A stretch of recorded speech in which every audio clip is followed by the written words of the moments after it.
بسم الله الرحمن الرحيم بشر الله تبارك وتعالى سوارنا هذه القصيدة وخيرهم من المؤمنين والمؤمنات معا في شهر رمضان عام السسن. السلام عليكم ورحمة الله. yéen mbokk yi bàyyi xel seen site Dakar Live TV noo ngi leen di nuyu di leen siyaare bu baax te di leen ñaanal kooruk jàmm. seen Oustaz Moustapha dellu siwaat ngir àndaat ak yéen naafilay weeru koor. mbokk yi guddik ñaareel ci weeru koor ku ci julli juróom benn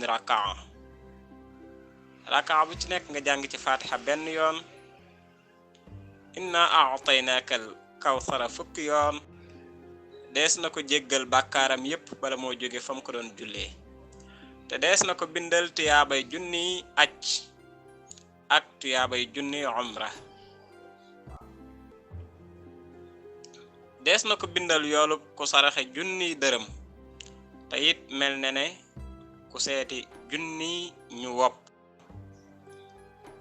ak ku gunge junniy néew su borom de nag ka defal tiyaabaam, ak ku jàng ab kaamil ba mu mat, te dees na ko bindal itam tiyaabay jaamu yàlla juróom-ñaar fukki at. mbokk yi muy naafile gu ama am solo, yàlla na su borom nangul ñu te nangul leen. wassalaamu aleykum wa rahmatullah wa barakaatuhu. maa salaam.